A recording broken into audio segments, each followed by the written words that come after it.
¿Qué tal? ¿Cómo estás? Bienvenidos Los Imparables, el podcast. Mi nombre es Marcos Pitre, muy feliz que estás con nosotros esta noche. Te recuerdo que Los Imparables, el podcast, está en vivo en nuestra aplicación Preeminencia que puedes encontrar en Google Play y the App Store. El día de hoy tengo un buen amigo. Muy feliz de tenerlo con nosotros, Mike Laporta. Mike, bienvenido en Los Imparables, el podcast. Mi primera pregunta, Mike, es, ¿qué significa ser imparable para ti? Pues muchas gracias, Mark. Gracias por la invitación para estar hoy aquí con todo tu grupo de gente. La verdad es que es increíble lo que haces, lo que has logrado en esta comunidad en México. Y qué es lo que me hace imparable, pues ser tu amigo. Este, Ok, no lanza todas las flores ahorita. Este, yo quiero ver porque esta palabra imparable es algo que yo pienso la gente no es, pues lo utiliza y hay veces lo utilizamos de forma que no está realmente entendido. Entonces, a través de estas entrevistas de, pues, de empresarios imparables, quiero ver, ¿no? Cómo tú lo ves de tu punto de vista. no, exacto. Y te decía, o sea, la parte de imparable es por ser tu amigo. Sí tiene que ver, no solo obviamente por el grupo que has conformado, por todo lo que has venido haciendo, pero sí creo que parte de lo que a mí me ha servido muchísimo a lo largo de toda mi carrera profesional, pero también muchísimo aplicado a mi vida personal, es que he tenido la suerte de convivir y conocer a gente que he admirado mucho desde distintas perspectivas, desde la parte empresarial, desde la parte familiar, desde la parte de emprender, etcétera, de la visión empresarial que tienen. Y la verdad es que siempre he tratado de pegarme a estas personas y escucharlas, observar y aprender, ¿no? Y no con esto quiere decir que mi criterio, mi mindset sea como veleta que vaya hacia donde la gente o con quien estoy va, pero al contrario, me ha servido para establecer mis propios criterios, tomando ahora sí que lo que yo he considerado mejor de cada una de estas grandes empresarios, emprendedores sociales, personas, gente que ha superado adversidades. Entonces, creo que lo que me hace ser imparable es levantarme todos los días con una gran inspiración por tratar de llevar mi vida al punto en el que yo quiero que esté, que también creo que estoy lejos de llegar ahí, ¿no? Entonces, hace poco escuchaba, me encantó un actor que ganó un Oscar, ¿no? Y le dijeron, ¿quién es tu héroe? Y dijo, mi héroe soy yo en 10 años. Y cuando llegó esos 10 años, dijeron, oye, ¿y quién es tu héroe? ¿Ya eres tu héroe? Y dijo, no, soy yo a mis 35, ¿no? O sea, siempre, y eso se me quedó mucho porque la verdad es que creo que al final, creo que va a ser una carrera interminable, pero al final yo creo que todo eso ha servido para tener esta inspiración que es un motor para mejorar cada día, para buscar sobre todo, en mi caso, yo creo que mi propósito es inspirar a otros a dar su mejor versión de sí. Y desde esa perspectiva, busco cada día levantarme a dar lo mejor de mí en alguien. Y cuando estás hablando de esta inspiración y como tu camino de empresarial es muy distinto. Tú estudiaste en Europa, pues aquí, y también fuiste en Madrid, que hay muchos mexicanos también, que eso es un camino distinto que toma. Y a través de este estudio, de esta parte empresarial, de ser empresario, mucho que está trabajando y haciendo carrera en negocios, se encuentra en el mundo eh, de corporación grandes, ¿no? Compañías grandes. Y eso, pues hay una ilusión cuando entramos en esta carrera, pero cuando lo experimenta, hay mucha presión que viene con eso. Platícanos un poquito de esta parte, de este tipo de negocio que no es realmente ser empresario, porque estás trabajando con estas grandes compañías, sin embargo, que tienes responsabilidad de productividad, de mucha renta en tu cargo y todo eso. Entonces, platicamos de cómo esta inspiración te, te ayude también a hacer este cambio de carrera y vamos a platicar de eso al ratito. Claro que sí, pues mira, alguna vez vi una gráfica que decía, si tú describieras cómo es la gráfica del éxito, pues es una línea continua ascendente. Eso es que Y, pensamos, ¿no? y decían, exacto, es la teoría, ¿no? Y la realidad, pues es una línea que lejos de ser ascendente, recta, perfecta, es así, ¿no? Y sube y baja y tal, sí ascendente, pero bueno, con una cantidad de curvilíneas, sube y bajas, impresionante. Y yo creo que así ha sido mi carrera profesional. Yo estudié arquitectura porque siempre me encantó. Nunca he ejercido, hasta apenas ahora recientemente, pero vaya, 30 años de mi carrera no ejercí. Y no ejercí, no porque no me gustara, o sea, acabé la carrera, me fue muy bien en mi carrera, siempre afortunadamente tuve trabajo, me podía haber desarrollado por ese lado, pero lo que sí me pasó es que durante la universidad empecé a hacer voluntariado en una organización que se llama Un Kilo de Ayuda.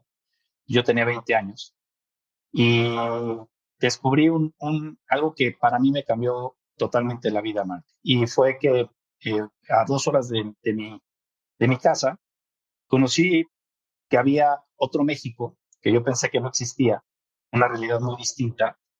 Tuve la oportunidad de ir a unas comunidades en el Estado de México, en la zona de Mazahua, en el municipio de Santana Michi, y encontré cosas que yo no pensé que existían en México, ¿no? Gente que no sabía si iba a comer al día siguiente o no, gente viviendo en pobreza extrema, gente sin acceso al agua, sin acceso a salud, etcétera. Y para mí eso fue un awakening moment muy fuerte, ¿no? Un despertar muy importante, porque sí me impactó demasiado, ¿no? Y fue algo que se me quedó en la mente, que sí me quitaba el sueño, ¿no? Yo llegaba y me acostaba todos los días en la noche y pensaba en esa gente que había conocido.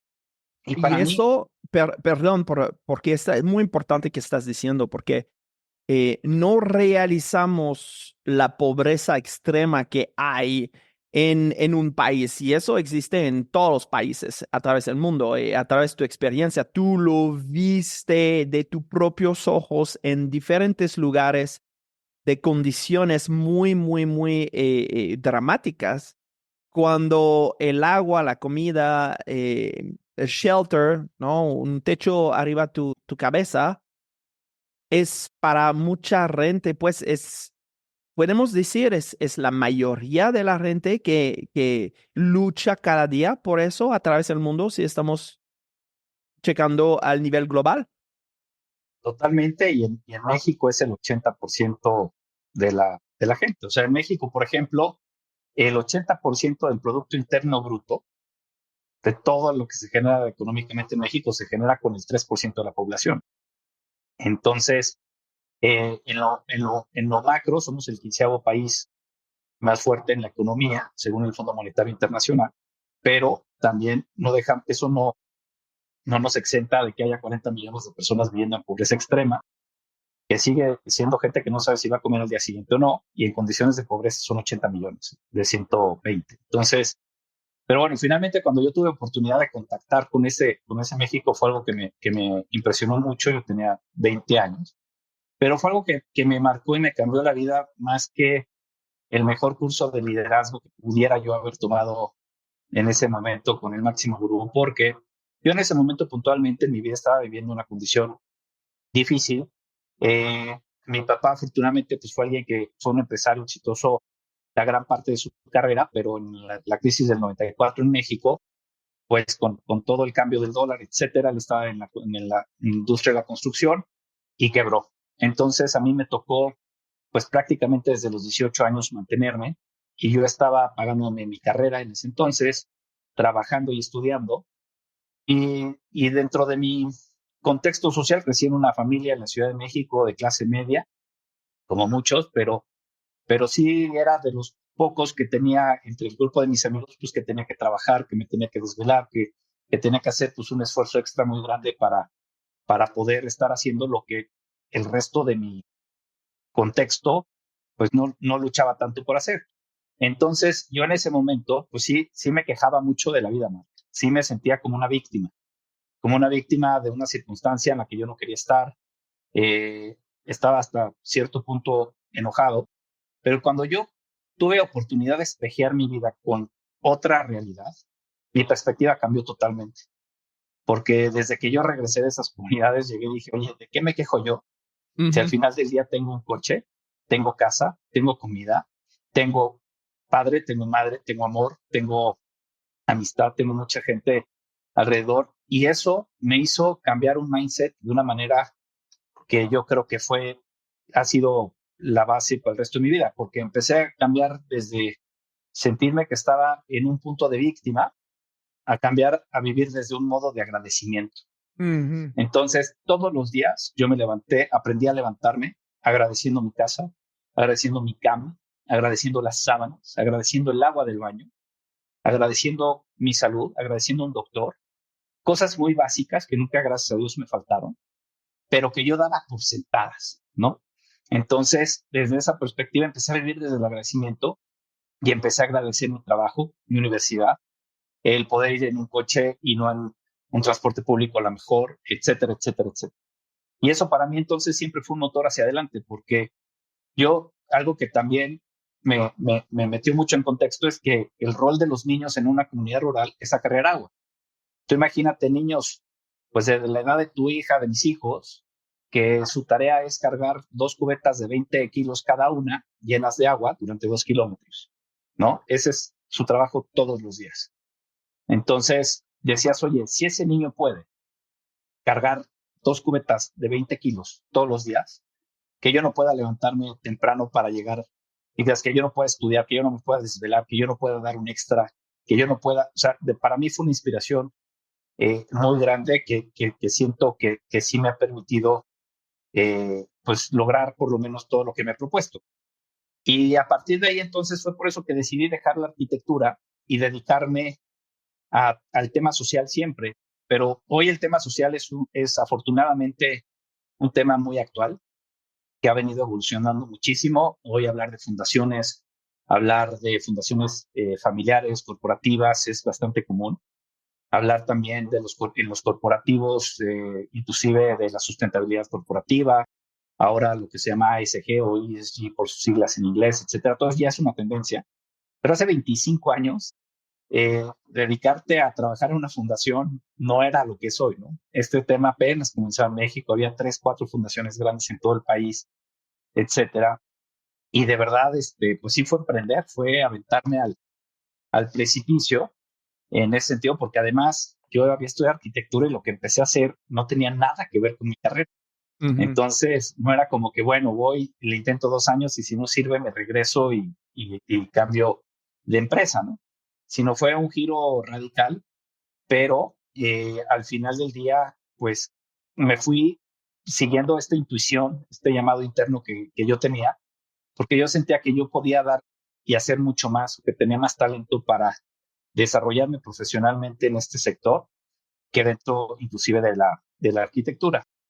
Y así fue como empecé, pero pues con una mano adelante y una atrás, trabajando en un kilo de ayuda con un mentor mío que se llama José Ignacio Ábalos, que fue el presidente y el fundador, y él me dio la oportunidad y me dijo, pues tú crees en esto, vamos juntos.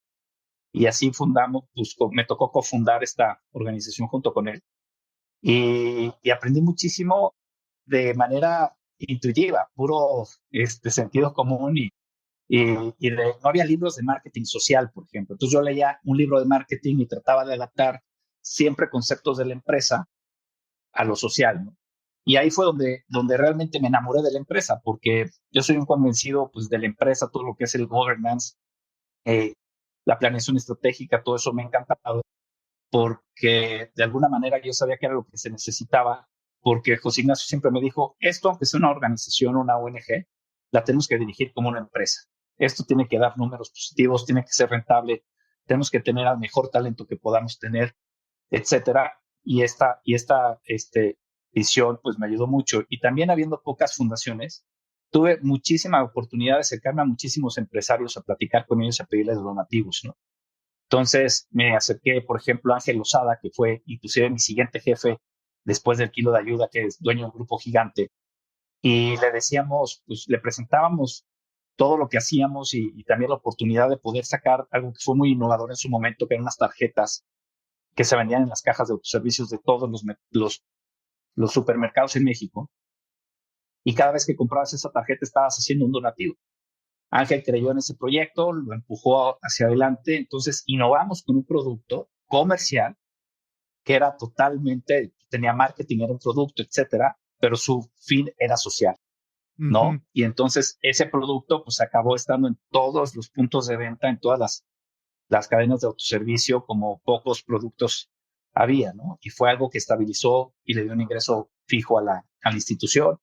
Y después, pues, así tuve oportunidad de conocer pues, a grandes empresarios como Alfredo Harp, a Roberto Hernández, que son banqueros, y a todos ellos yo siempre me pegaba y les preguntaba cosas, ¿no? Yo iba y veía cosas de chamba, del Kilo de Ayuda, les presentábamos el proyecto, etcétera, pero luego siempre les hacía una pregunta, ¿no?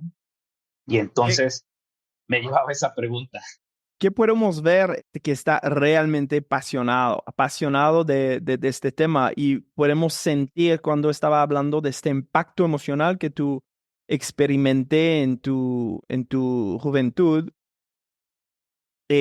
crea un cambio radical, como estabas diciendo, de vivir de la queja a el agradecimiento. Y eso es uno de los puntos que siempre estamos hablando y que siempre estamos, pues, si cambias tu percepción y que puedes ver todo lo bueno que tienes en tu vida, realizamos que hay mucho más bueno que malo en nuestra vida. Y además, ¿no? Porque yo nací en el país más pobre en el mundo. Cuando estás hablando de transportar agua, me recuerdo mi papá hablando de eso, hablando de, pues, hay muchas personas que no había pozo y debes caminar, ¿no? 2, 3, 4, 5, 6 kilómetros para recoger el agua. Entonces, a través de todo este camino, tú desarrollaste esta parte empresarial. Sin embargo, estabas trabajando por non-profit, estabas trabajando por una fundación.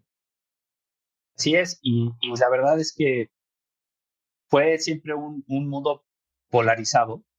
Yo puedo decir, al final del tiempo, digiriéndolo y demás, yo lo llamo, y hasta es una plática, una conferencia que tengo que se llama Comer en banquetas y en banquetes, porque al final de repente me tocaba estar un día con empresarios del más alto nivel presentándoles un proyecto social para sumarlos a la causa, para pedir un donativo, para que se involucraran en este proyecto.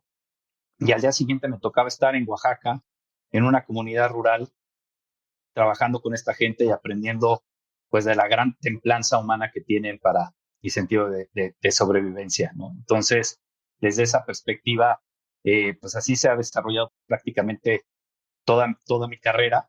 Estuve, bueno, como mencionaste, tuve oportunidad de hacer un MBA en Europa, en Madrid. Me fui a hacer un MBA porque precisamente, pues yo no quería hacer ni siquiera, había una maestría en participación ciudadana que era más vinculado al tema social, pero yo quería hacer un MBA porque al final yo era arquitecto, estaba trabajando en una ONG, que éramos casi 200 colaboradores, y al final del día yo no tenía conocimientos empresariales, era arquitecto y siempre estaba trabajando de forma empírica, entonces no me sentía seguro muchas veces en la toma de decisiones, etcétera, y por eso sí quería hacer una maestría en alta dirección de empresas como para tener un conocimiento más profundo y creo que fue una decisión muy aceptada. Y, y regresando, pues sí, tuve otra visión, otra perspectiva como para, como te digo, siempre tomar conceptos de empresa y adaptarlos al mundo social, ¿no? Y yo creo firmemente que aunque estés llevando y dirigiendo una ONG, tiene que ser llevada igual que una empresa.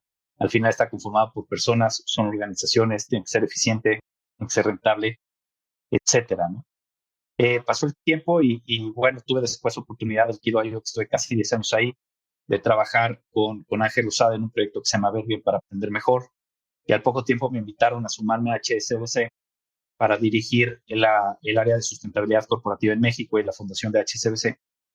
Y también pues ahí fue una experiencia muy retadora, muy padre, porque pasé del mundo de non-for-profit al mundo for-profit, ¿no? O sea, yo digo que mi mail cambió del ORG al .com y en ese sentido pues también aprendí muchísimo de la de cómo se vive en una empresa, cómo se vive en una ONG, ¿Y al final del día en una cómo funciona también el mundo corporativo? Porque hay una totalmente. diferencia. Cuando estás trabajando el non-profit, hay todo, pues, pedir ayuda, de pedir préstamos, donación, todas estas cosas, pero hay una forma de platicar que existe en el mundo corporativo. Si no hablas de esta forma con ellos, no suena, no resona. Y eso puede ser también una razón porque es difícil para los dueños y refes y personas que están en este mundo de entender qué está pasando al nivel social, porque pues no está hablando el mismo idioma.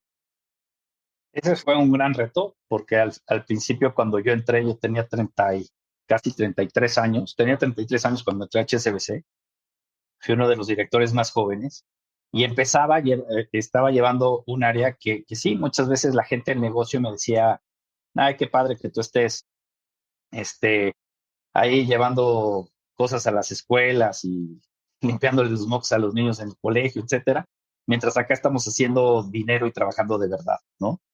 Entonces, sí me di cuenta que era un área que se percibía, yo le decía que era percibida como el área de campos y juegos de la institución, pero eso a mí me retaba muchísimo, porque yo decía, no puede ser, o sea, esto es un área muy importante que genera mucho valor, pero ellos no lo están viendo. Entonces ahí se me salió un reto muy grande. Decía, ¿cómo puedo hacer yo que esta área agregue valor al negocio? Y ahí aprendí la gran importancia de agregar valor.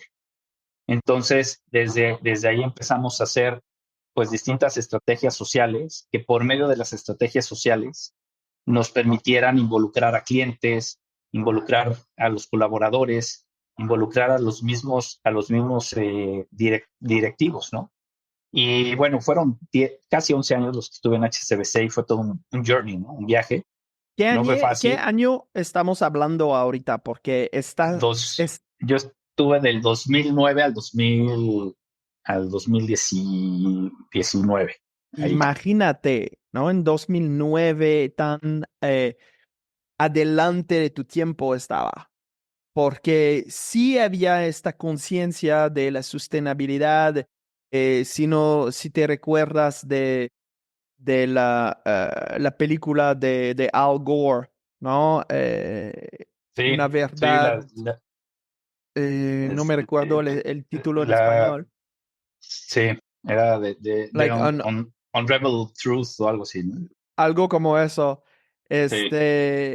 Y eso estaba si no me equivoco, 2005 o algo como eso, que estaba Ujú. apenas empezamos a escuchar, ¿no? Este tipo de información. Nos recordamos probablemente de ver un oso polar, ¿no? Que estaba en En un el tramito de hielo hielo. y sí, todas estas imágenes de nuestra juventud donde había ideas de eso, pero no estaba al frente como lo está ahorita.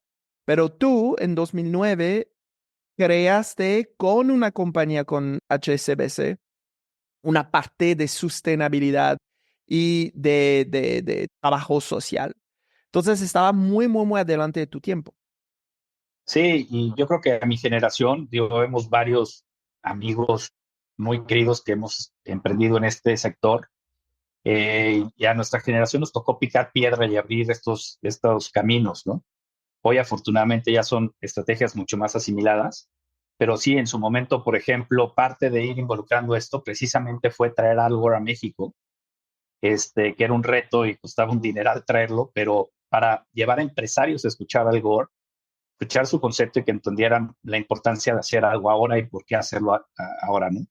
Y después, al final, pues el valor agregado se fue logrando por medio de dos partes. Una de cómo ir involucrando al negocio para realmente hacer que el negocio fuera pues congruente, ¿no? Entonces, fue desarrollar políticas donde, por ejemplo, no se iba a apoyar ciertas industrias que no tuvieran ciertas regulaciones en temas de conservación. Promovimos muchísimo la certificación LEED, que es de construcción sustentable. La torre de HCBC fue la primera torre corporativa en toda América Latina en tener esta certificación.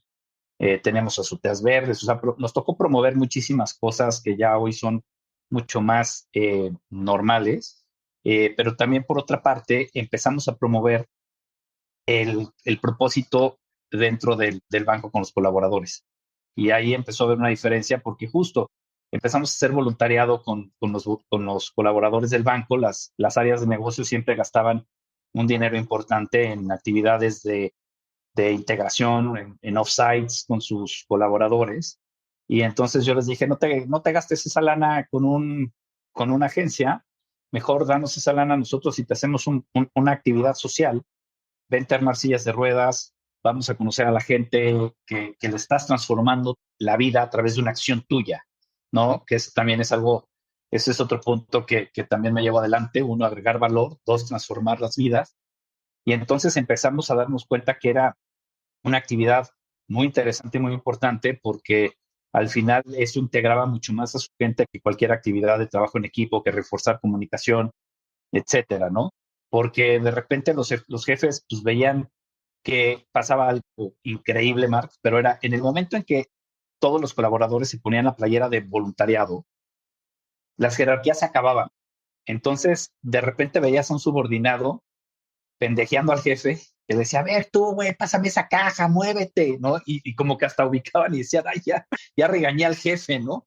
Entonces, cambiando de rol un poquito, ¿no? Y que el jefe Sí, sí, sí. entiende qué está pasando cuando la gente no está, le está platicando de esta forma. Entonces hay automáticamente un efecto y un impacto que le cambia el chip también. Y el jefe conocía a su gente en otro entorno, de repente alguien que era más tranquilo en la oficina, pues resulta que tenía pues un líder, era mucho más activo moviendo gente, etcétera, ¿no? El que parecía ser muy activo, pues a lo mejor no se enganchaba tanto, trabajaba más solo que en equipo. O sea, salían muchas reflexiones después de estas actividades, pero siempre había un sentido de trascendencia. Decir, estuvo increíble porque armamos 5 sillas de ruedas y conocieron al niño que nunca había tenido una silla de ruedas y se la dieron. Y entre 4 lo cargaron el niño y lo sentaron por primera vez en una silla de ruedas. Y se daban estos momentos de transformación de la vida de alguien. Y ahí fue donde la gente poco a poco empezó a entender el valor agregado que esta área podía tener este, para el personal. Después, pues para la visión de negocio. Al final, te puedo decir que acabó siendo un área de finanzas sustentables, que hizo bonos verdes como el del aeropuerto de la Ciudad de México, que bueno, es una pena que el proyecto no se haya hecho, pero así se hizo, etcétera. Entonces acabó siendo un valor agregado para el negocio. Y yo entendí que mi reto siempre fue, tuve la oportunidad de empezar llevando México, después me dieron la oportunidad de dirigir México y América Latina, y al final mis últimos años me dieron la oportunidad de, además de dirigir el área de sustentabilidad corporativa, también llevar la oficina de asuntos públicos del banco, por el relacionamiento que estas áreas también te permiten tener con gobiernos, con empresarios, con otras gentes. Pero de verdad, siempre mi reto fue, bueno, y siempre ha sido el reto de decir cómo esto va a ser un valor agregado para el negocio. Pero también eso llevándolo a mi vida personal, yo siempre hablábamos de impacto, ¿no? O sea, de impacto a través de los donativos, qué impacto estabas generando en los demás, qué impacto estabas generando en la pobreza, qué impacto estabas generando en una comunidad. Y entonces yo empecé a tratar de llevar eso un poquito a mi vida personal. Entonces decía, bueno, ¿qué impacto estoy generando yo, Miguel? Porque al final del día yo no me puedo acreditar todo el impacto que estoy generando a través de mi trabajo, porque eso es mi Es trabajo. un equipo. O sea, a mí para eso me pagan y el dinero que estoy donando no es dinero mío, es dinero de Sí. HSBC, de la fundación de HSBC. Si fuera mío de mi bolsa, pues sí, pero realmente cuál es el impacto que yo estoy generando en los demás. Y entendí que hay una diferencia, porque el impacto que yo generaba en los demás es el impacto que yo generaba directamente en mi equipo. Era el impacto que yo generaba en mi esposa, en mis hijos, en mi hermano, en mis amigos, ¿no? Entonces, también yo siempre he creído que para hacer la diferencia no necesitas trabajar en un área de responsabilidad social o llevar la fundación o llevar la de sustentabilidad, que realmente la diferencia y el impacto se genera desde la trinchera de nuestro escritorio todos los días, con la actitud que tú le imprimas a la gente, ¿no? Y entonces, de verdad, uno subestima muchas veces el liderazgo, la influencia que podemos tener en los demás. Pero pues, les podría compartir muchas historias que me ha tocado ver de verdad cómo eso ha sucedido, pero eso me llevó siempre a esa parte de cuál es el impacto que genera y cuál es el valor agregado que tú estás dando en la vida de los demás. Porque también aquí descubrí otro tema que es la felicidad, el cual me gustaría compartirte una, un momento que me dejó reflexionando muchísimo, porque al final yo creo que tú y yo nos levantamos y todos los que nos están escuchando con un mismo propósito que es ser felices. Para eso te levantas cada día y el que diga que no, pues vuelvas a levantar mañana porque sí se debe de levantar para ser feliz. Eso debes estar feliz, ¿correcto? Es exactamente, pero y al final para eso luchas y para eso queremos tener éxito y para eso queremos ser imparables y para eso queremos tener recursos y dinero, etcétera, etcétera, etcétera. Pero a mí de repente la felicidad me empezó a generar muchísimas reflexiones porque cuando yo he tenido oportunidad o voy a una comunidad rural y platico con doña Lupe, doña Juana, cuando platico con un discapacitado que no tiene silla de ruedas y le das una silla de ruedas, la capacidad de ser felices de esas personas en ese momento es enorme. Llegas y practicas, yo de verdad, una de las cosas que más me cambió la vida es doña Juana, puede ser un nombre genérico en una comunidad, pero de verdad se llamaba doña Juana. En la comunidad Santana Nichi, la señora no tenía que comer al día siguiente y estaba sonriendo y estaba de buenas y con una mirada brillosa, Marca, así le brillaron los ojos. ¿Cómo está, joven? Pásele, mi niño, éntrele aquí a su casa. Yo le decía, oiga, de verdad, perdón que le pregunte, pero ¿de qué sonríe? ¿Por qué ¿Por sonríe? qué estás tan feliz? Te O sea, falta de nuestra perspectiva, ¿no? entonces, esa Te es una, falta ¿no? agua, te falta algo y estás feliz. Entonces, ¿por qué? Y eso Y crea entonces yo como... le pregunto, exactamente, y le digo, Ujú. oiga, ¿usted es feliz? Sí, claro que soy feliz. Dije, perdón que le pregunte, pero ¿por qué es feliz? Me dice, porque tengo salud. Puta. Entonces, a mí ahí fue como el primer mindset, ¿no? Y siempre la capacidad de ser felices de estas personas, te puedo contar de Santiago Velázquez, un amigo que se quedó discapacitado a los 17 años en un accidente, hoy tiene una fundación que se llama Vida Independiente, le ha cambiado la vida a miles de personas en México, enseñándoles a cómo vivir con silla de ruedas en un país que no tiene las instalaciones ni las facilidades para vivir como discapacitado, ¿no? Y que encontró el propósito de su vida desde ahí, etcétera. Mau González, un amigo que se quemó su esposa y sus hijos y se murieron, los perdió quemados en un incendio y hoy tiene una fundación que se llama Micho y Mau, donde pudo trascender su dolor, tiene una fundación que ha atendido y le ha salvado la vida a miles de personas en México quemados, etcétera. Cuando platicas con toda esa gente que de verdad se ha enfrentado a grandes adversidades, tiene una capacidad de ser, de ser felices muy distinta. Y yo, de verdad, después me tomó varios años llegar a esta conclusión, porque decía, ¿por qué esta gente que ha vivido adversidades súper complejas o que vive en contextos súper complejos, de repente siento que hay más felicidad que en otros contextos empresariales en los que también me desenvuelvo, ¿no? Que Ujú. vivimos llenos de estrés, que, pues sí, a mí mi chamba me encantaba, pero vivía una semana en México, una semana en Chile, una semana en México, una semana en Argentina, una semana en México, una semana en Brasil, Y eso etcétera. te Y eso me desgaste. generaba un desgaste físico y emocional, porque Mariana, mi esposa, pues también tenía 2 niños recién nacidos en ese entonces. Entonces, pues tenía como muchas angustias, etcétera, ¿no? Pero un día no se me olvida que fuimos a desayunar con un cliente del banco, de banca privada, porque lo estábamos asesorando en cómo hacer su fundación y cómo manejar su patrimonio y su legado con fideicomisos sociales, quería hacer su fundación. Entonces, eh, me siento con él, oye, ¿cómo estás? Hace 3 meses que no te veo, la última vez que te vi, estabas feliz porque te ibas a ir a Europa a recibir tu yate. ¿Cómo te fue con tu yate? Y llega y me dice, no, no, no, increíble, llegué, me subí al barco, pero te voy a decir algo, cuando tú te compras un yate, solo tienes 2 momentos de felicidad, Cuando lo compras y cuando lo vendes. cuando lo compras y cuando lo vendes. Entonces yo dije, ay, cara. Entonces dije, ¿cómo? A ver, espérate, yo en mi ambición, si llego a tener un yate de $3 millones, me cae que así te ves más guapo, cabrón. O sea, no, o sea, un yate es como, ¿cómo no eres feliz? Me dijo, no, llegamos, nos subimos, zarpamos, a los 2 días se descompuso el yate, nos tuvieron que mandar otro, nos trabajamos con mi familia, bueno, toda una historia. Pero el punto es ¿no? O sea, y al día siguiente tuve oportunidad de irme a Oaxaca a visitar una comunidad, instalar unas estufas ahorradoras de leña, estuve 5 días ahí, y entonces yo regresé y dije, a ver, caray, o sea, ¿cómo puede ser esta disociación entre la capacidad de ser felices? Entonces, uno entendí que la capacidad de ser feliz no está directamente proporcional al dinero. No. Entendí que la gente que ha vivido estas grandes adversidades tenía una capacidad de ser feliz un poquito más grande que la que tenemos nosotros, pero básicamente por algo. Mi conclusión es porque está fijándose en lo que tiene y muchas veces nosotros estamos más pendientes de pensar en lo que no tenemos. Cuando la gente tiene esta capacidad de pensar nada más en lo que tiene, no está pensando en lo que no tiene.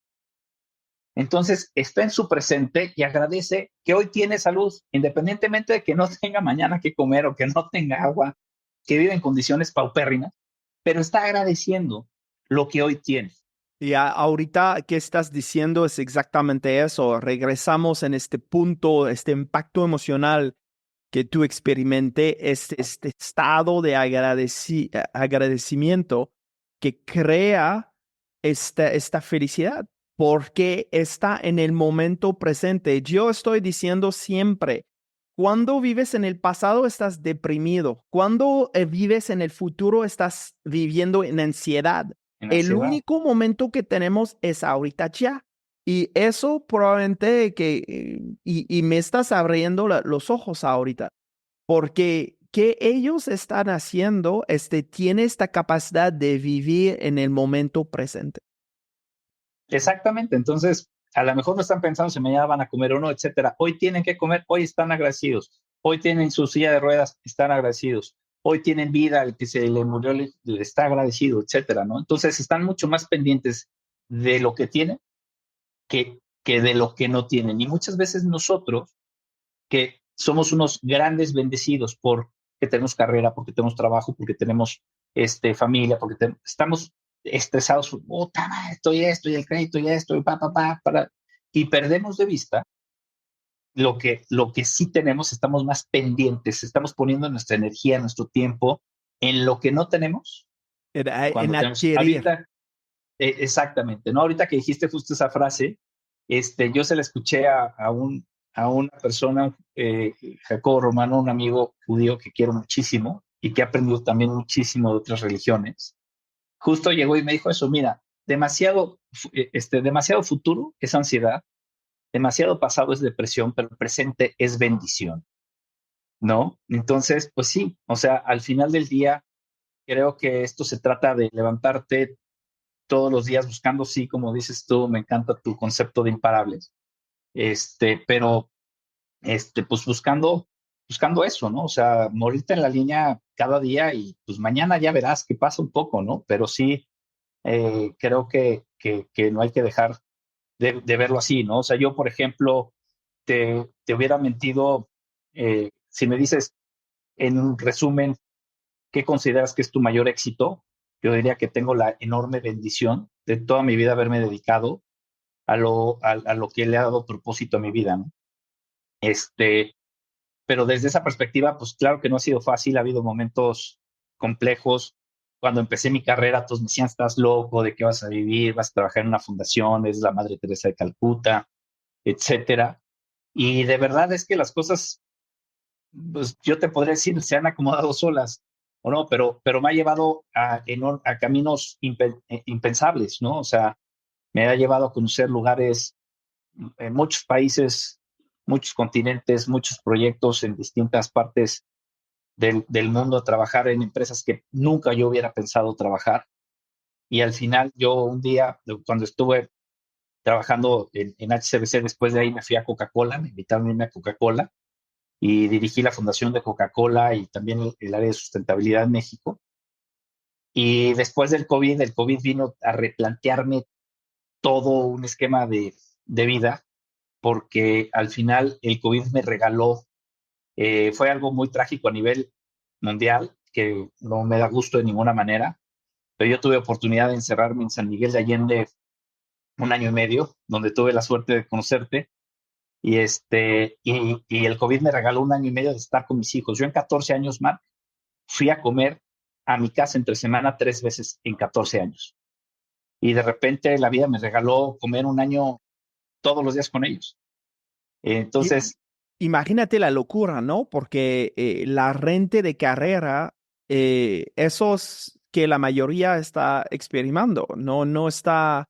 No, la gente que tiene carrera con compañías grandes, porque eso es el compromiso que tú debes tener con estas compañías, ¿no? No te permite decir, ay, ¿sabes qué? Me quedo en casa, voy a trabajar de la casa. Ahorita puede ser que es un poquito diferente, pero no es como ellos operan, ¿no? Debes estar ahí, debes estar comprometido con la compañía, con los presupuestos, con los budgets. Y eso es como trabajamos. Y está adentro sí o sí. Si no, eso pues es, vamos a encontrar porque hay probablemente 100 personas que están esperando para tomar tu puesto. esa es una realidad. Ahora creo que ya con el tema del COVID, el Zoom, ha cambiado un poco, ¿no? Ujú. Cada vez menos nuevamente, pero a mí todavía me tocaron estar en dos grandes compañías globales con principios de diversidad e inclusión enormes, pero al final la cultura es, tienes que estar aquí y el que se mueve no sale en la foto, ¿no? Porque tienes que estar aquí en cada oportunidad, en todos los eventos, y de alguna manera sí es muy importante estar en todo. Inclusive es parte de tu aprendizaje, o sea, es claro, tengo que estar en todo, tengo que demostrar mi compromiso no solo con resultados, sino al 100%, o sea, siempre los resultados han sido la base, ¿no? O sea, la meta es como la línea mínima, es a partir de tu meta cumplida, cuál es el ex. Entonces, por ejemplo, pues si hay un evento fuera, pues hay que estar, si hay un evento aquí, hay que estar, si hay junta aquí, hay que estar. Si hay que estar en una junta a las 7 de la mañana, hay que estar, etcétera. Y si no había en ese entonces la facilidad de tomar un call desde tu casa, por Zoom, etcétera, ¿no? Entonces, inclusive al principio de la pandemia, pues yo todavía seguía conectado, de 8 a 8 y trabajaba Todo el hasta día. de repente un poco más, pero por lo menos ya no tenía 2 horas de recorrido en coche todos los días. Ese tiempo a lo mejor yo podía aventar o administrar un poquito más mi tiempo de otra manera y me permitió la oportunidad de estar con Diego y con Pablo, con mis hijos, con Mariano también, etcétera, con mi familia, con mi hermano, con mi mamá, etcétera. Entonces, de repente, como que sí dije, estaba haciendo algo mal, porque me di cuenta que mis hijos, platicando con ellos, No le necesitaban conocen, más a no te su conocen. papá. Yo no los conocía bien, man. O sea, Ujú. yo siempre he tratado de ser un papá muy presente, pero no es lo mismo llegar y estar los fines de semana con lo que te queda físicamente después de viajes, etcétera, de estar ahí con ellos, que verlos en el día a día, de ver cómo reaccionan, de ver cómo se levantan, se duermen, interactúan. que uno agarró la bicicleta y la hizo mejor que el otro, y que el otro agarró el balón y era mejor que el otro, etcétera, ¿no? Y entonces también pues tuve la suerte, te digo, de tener mucho contacto con la naturaleza, mucho tiempo con ellos, y decidí replantear mi esquema de vida y decidí dejar el mundo corporativo para tener mayor capacidad de manejo en mi agenda. Entonces ahí emprendí en un proyecto de consultoría y también regresé al mundo de las ONGs, ¿no? Entonces hoy trabajo en Rainforest Alliance. Tengo la suerte de dirigir la oficina para Mesoamérica, que son 5 países, es Guatemala, México, Honduras, Costa Rica y Nicaragua. Y lo que hacemos es un proyecto que para mí es un blend perfecto porque tiene 2 componentes, ¿no? Lo que hacemos es conectar a las comunidades, es un proyecto de agricultura sostenible, que capacitamos a las comunidades en la base para que puedan producir con la calidad que se necesita y en los volúmenes que se necesita para que los mercados compren. Porque normalmente las comunidades producen, si tienen café de muy buena calidad, pues es muy bueno, pero es poco. Entonces no es el volumen que necesita un Nestlé con Nespresso o cosas así. Entonces no sucede esa venta. Entonces es cómo pueden organizarse entre distintas comunidades, crear cooperativas, etcétera. O sea, todo un concepto de ayudarlos a organizarse para que hagan esa empresa, esa organización comunal necesaria para poder tener la calidad del volumen necesario. Esa es la parte social. Lo hacemos mucho con café, con cocoa, con plátano, con frutas, etcétera. Y a su vez los conectamos con otra parte.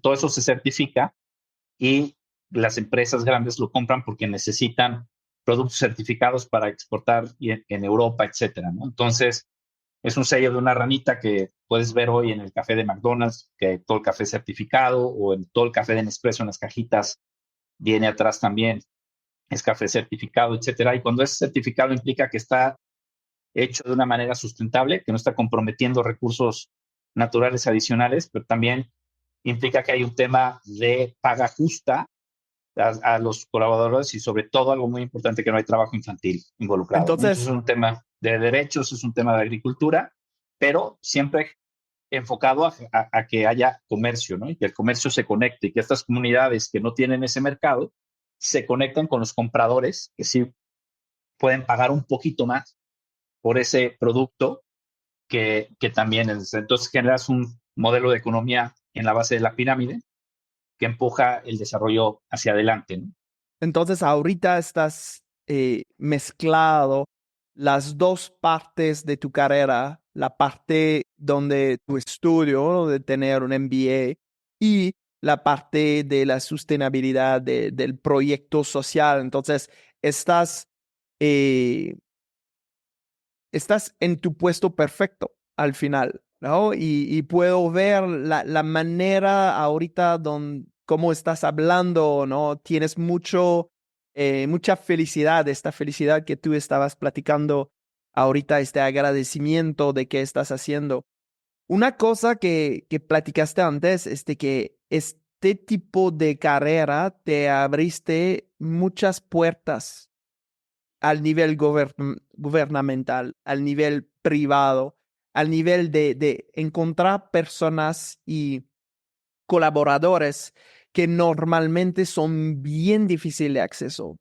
Tú tuviste esta fortuna de tener estas puertas abiertas por los puestos que, que experimenté en tu carrera.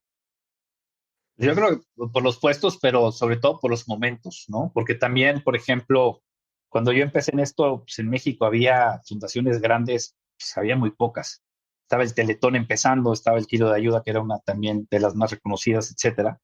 Entonces, era mucho más fácil agarrar, ir a todas las cadenas de autoservicio, presentarles este proyecto con las grandes cadenas, y eso te lleva pues, a conocer a las cabezas, a los directivos, a los dueños inclusive, etcétera. Pero al final no hay que, o sea, yo creo que lo que ha permitido estas relaciones es un propósito en común, ¿no? Que es el beneficiar a alguien más.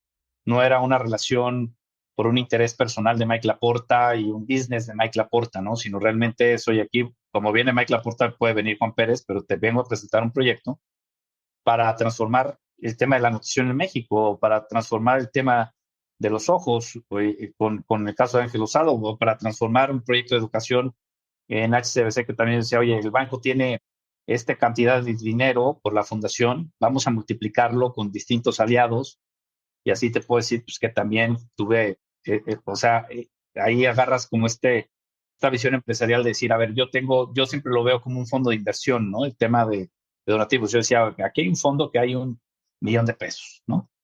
Entonces, ¿quién más le pone 1,000,000 de pesos a la educación? Entonces, veíamos quién construía de los clientes del banco, pues Ara, y Ara tiene su fundación. Entonces íbamos con Germán Ahumada, don Germán, traemos este proyecto. ¿Cómo ves? Si yo le pongo 1 kilo, usted le pone otro kilo, claro que sí. Y conocí a Germán Ahumada y platicas con él y aprendes de él.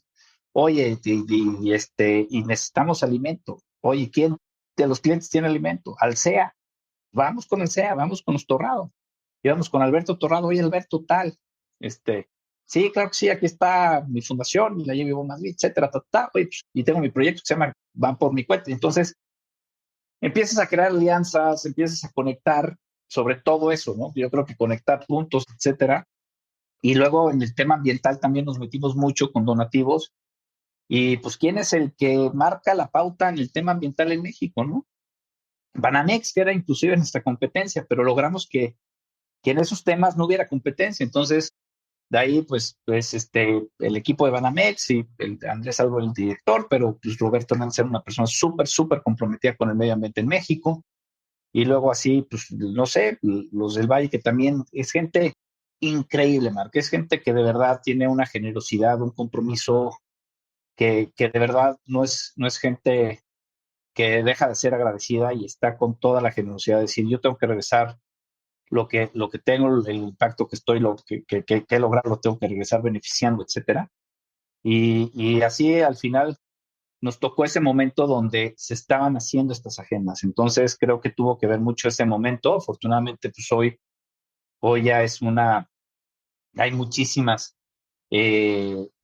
fundaciones, etcétera. Y ¿Cuál es, así pues cuál he es tenido. la postura ahorita de las compañías, de los dueños de compañías, especialmente con este tema, ¿no? De global warming, de la sostenibilidad? ¿Hay una mejor apertura ahora para estas compañías grandes y estos dueños para que realmente trabajamos juntos para crear un cambio? Sí, yo creo que hoy lo hay muchísimo más por dos razones. Una, la gente siempre ha tenido este compromiso, pero también hay una demanda mucho más grande desde la perspectiva del cliente, ¿no? O sea, nosotros como clientes tenemos una responsabilidad y un pool desde la compra que es enorme. Entonces, por ejemplo, muchas veces las empresas empiezan a cambiar porque el cliente lo exige. Ujú. Entonces, si tú vas y dices, oye, yo no voy a comprar un café que no sea certificado, porque pues, el café, pues una mafia que mete trabajo, etcétera, no sé, este, o vas a comprar solo reciclado. Si tú lo exiges y dices, oye, yo voy a comprar este producto porque es reciclado sobre este otro que no es reciclado, entonces ahí automáticamente las empresas empiezan a cambiar. Pero hay mucho más conciencia en todo esto. O sea, mi generación de reciclaje no hablábamos nada. Hoy mis hijos, bueno, que no se me ocurra a mí poner la basura chueca porque me regañan, ¿no? Entonces, tienen muchísimo más conciencia y por ende sí, claro que las empresas están mucho más abiertas. También yo veo gente más comprometida. Yo te puedo decir de gente extraordinaria que he conocido y buenos amigos. Y me permito balconear aquí a Ricardo González, una persona que admiro muchísimo, que ha invertido todo su talento, su tiempo, sus recursos, etcétera, en tener una universidad, ¿no? La Universidad de Arkansas en Querétaro, porque dice, yo creo que hay que mover a México desde la educación. Y es totalmente cierto. O sea, la causa de causas es la educación y la competitividad del país está vinculada a la educación, etcétera. Entonces sí veo mucha oportunidad, vaya, mucha apertura de las empresas. Hay muchos empresarios. Lo que sí también es que cada vez los donantes son mucho más exigentes, ¿no? O sea, al final del día antes a lo mejor ya hoy no se da un donativo para dar un cheque y salir en una foto. Eso ya nadie lo cree, nadie le ve valor. Lo que sí es que al final quien tiene las fundaciones que tienen recursos para donar cada vez son más exigentes, están buscando cuál es el impacto social que se está generando, ¿no? Entonces, o ambiental, dicen, ok, yo voy a dar para esto, pero ¿cómo estoy transformando vidas de una forma real a través de esto, ¿no? Entonces, también eso ha obligado que los trabajos de las mismas fundaciones sean cada vez muchísimo más profesionales, ¿no? Y creo que otro segundo factor que influyó muchísimo, eso era tendencia, pero el COVID también influyó mucho, porque durante el COVID, pues también como que la gente entendió la importancia de una sociedad organizada, ¿no? Y de ONGs que ayudaron muchísimo todo esto, ¿no? Lamentablemente el contexto político no ha sido el ideal como para que haya una relación más fluida entre el gobierno, empresas y ONGs, pero no por eso se ha dejado de trabajar y hacer cosas importantes, ¿no? Si alguien quiere hacer una donación, Manu, ¿puedes poner, no, el sitio web de la compañía? Em, ¿cómo funciona, por ejemplo, con la organización con que estás trabajando? En Rainforest Alliance trabajamos de distintas perspectivas, trabajamos mucho con agencias internacionales. Estamos ahorita recaudando fondos de agencias internacionales, me refiero a USAID, que es la agencia de cooperación internacional de Estados Unidos, que está donando mucho para, por ejemplo, frenar la migración por medio de generar trabajos en México, ¿no? Entonces, la agricultura es un buen camino para hacerlo. Trabajamos mucho con empresas locales también que nos apoyan en ese sentido para también que a través de sus donativos nosotros tengamos todos nuestros programas de capacitación en todas las zonas rurales para lo que te explicaba de que haya una agricultura sostenible, que no haya trabajo infantil, que haya una paga justa, etcétera. Y también, por otra parte, trabajamos con donantes individuales, ¿no? Donde tenemos gente que nos busca y nos dice, oye, también yo creo que cada donante tiene su corazoncito puesto en alguna causa, ¿no? Quien tiene la causa puesta en el tema ambiental, pues sí, y no porque esté yo ahí, pero sí me atrevo a decir que somos de las instituciones más transparentes y más eficientes en ese tema, pero también causas hay muchas, ¿no? O sea, yo creo que también la educación en México es una causa súper importante y hay fundaciones también bien importantes para hacerlo, etcétera. Pero primero, para mí, Mark, lo importante es que hoy vivimos en un contexto polarizado como sociedad y también seguimos siendo un país como con mucha separación entre este gap de la riqueza y la pobreza, ¿no? O sea, lo que te decía, pues se está generando el 80% del PIB, el 3% de la pobreza, etcétera, el 3% de la población,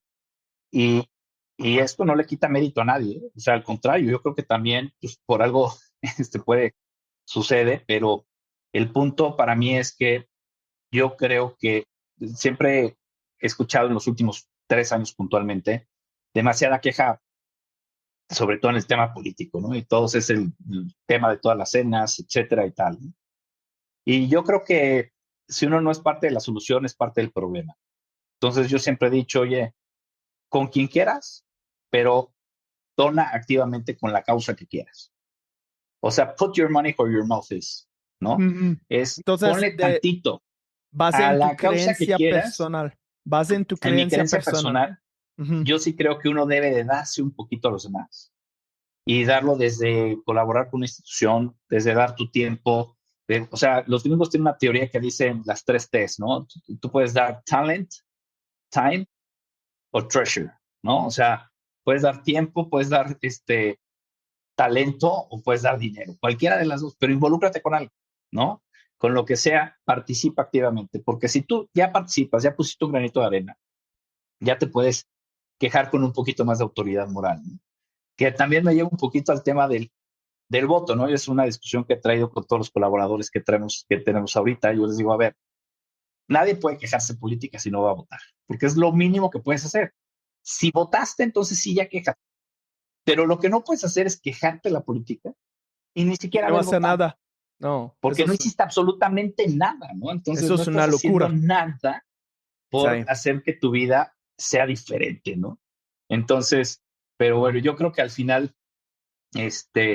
yo creo que la transformación de la vida se da en base a lo que puedas tú influir en la vida de los demás, ¿no? Hay una frase de la Madre Teresa de Calcuta que me encanta y se me quedó siempre. Dice, no hay nada más valioso que agregar valor en la vida de los demás, ¿no? Mm. Y, y, y, y yo creo que me gustaría dejarlos con esa reflexión. ¿Qué valor agregado estás dejando tú en la vida de los demás? Llévate esa tarea, ¿no?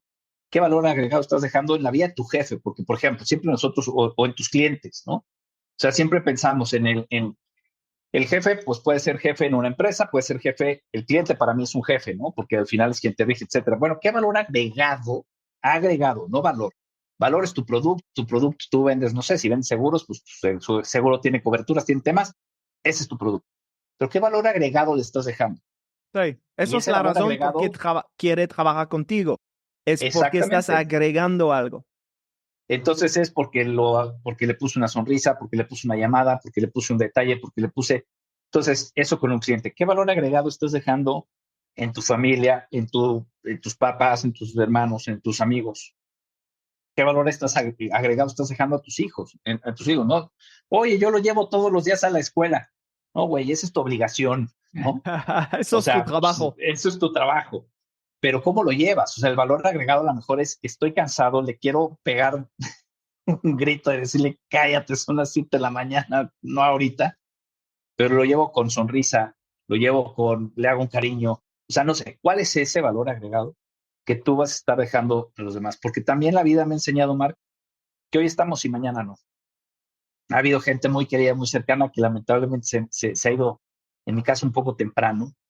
Y de verdad, yo sí creo que me gusta pensar desde que yo igual mañana ya no voy a estar.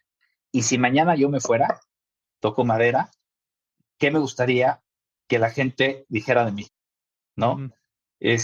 Y cuando uno piensa sin meterle tanto futuro que genere ansiedad, pero sí pensando un poco en decir, si mañana me tocara a mí, ¿qué diría la gente? ¿Se fue el Jetas? ¿Se fue el insoportable? ¿Se fue el gritón? ¿No? ¿O se fue alguien que me ponía de mejor humor, que me sacaba una sonrisa, que me daba un poquito más de sentido en algo, etcétera, ¿no?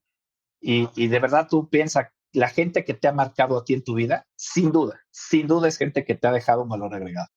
El que sea, pero te ha dejado un valor agregado. Quiero agregar algo que estaba platicando antes que terminamos. Yo escuché de varios empresarios exitosos, no muy exitosos, que estaba diciendo, debes dar 10% en cosas, en donación, en las cosas que tú quieres. 10% que está ahorrando y el 80% para, pues, pagar tus cosas. Y si estás agregando, si estás haciendo eso, estás haciendo tu parte.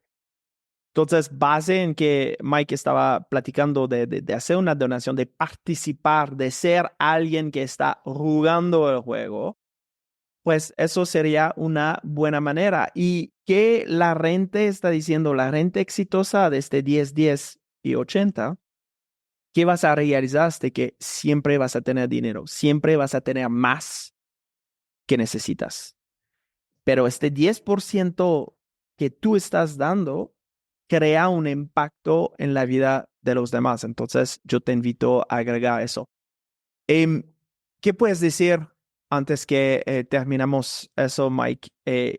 Repensando a qué te hace tú alguien imparable y de qué estás agradecido. Pues mira, yo, sin tirarte el guayabazo, como decías al principio este podcast, yo hoy agradezco tu amistad, mi querido Omar, porque cuando yo estaba en el COVID, que tuve oportunidad de conocerte, a mí me llamaba mucho la atención lo que hacías, como que no entendía bien el coaching, pero en qué, etcétera. Y poco a poco tú también me has ayudado a cambiar mi mindset para bien, ¿no? Yo en ese entonces justo estaba en este planteamiento de cambiar este esquema y claro que se me cruzaban muchísimos miedos, ¿no? Cambiarme de ciudad, vender mi casa en México para venirme a vivir a Querétaro, que vivo acá, etcétera. Y yo me acuerdo que dije, no, ahorita no puedo porque tengo mi casa aquí, estoy haciendo mi casa allá, etcétera. Y me dijiste, cambia tu mindset, cree en ti. No hables desde el miedo, me acuerdo que me dijiste, no hables desde el miedo, no dejes que el miedo hable por ti, algo así. Y desde entonces, siempre, cada vez que se me ha cruzado el Pepe Grillo del aguas, cuidado, igual no puedes, etcétera, pues siempre junto con este librito que guardo con cariño que me dedicaste, pues me ha servido mucho para cambiar mi mindset, para también romper esas estructuras que nos creamos, que luego entiendes que muchas veces tú te pones tu mismo límite, ¿no? Y tú mismo te estás diciendo que no a cosas que sí se pueden, ¿no? Entonces yo hoy agradezco, por supuesto, tu amistad y agradezco profundamente el poder tener la suerte de estar con un esquema que me permite más tiempo con mis hijos, que, que estoy viviendo en otra ciudad y estoy llegando al punto como que 3 años después de voltear y decir, ya se acomodó todo, ya estoy aquí, ya estoy. Y son esas cosas que puedes decir, casualmente se acomodó todo o sin darte cuenta, uno hizo que las cosas se acomodaran para que se dieran así, ¿no? Entonces, de verdad, muchas gracias, Marc, porque a mí y a tus amigos que queremos mucho, Aurelio, etcétera, que también han sido amigos que he conocido por ti, pues nos has inspirado para también cambiar el mindset y salir todos los días, echarle ganas a pensar que sí se puede, ¿no?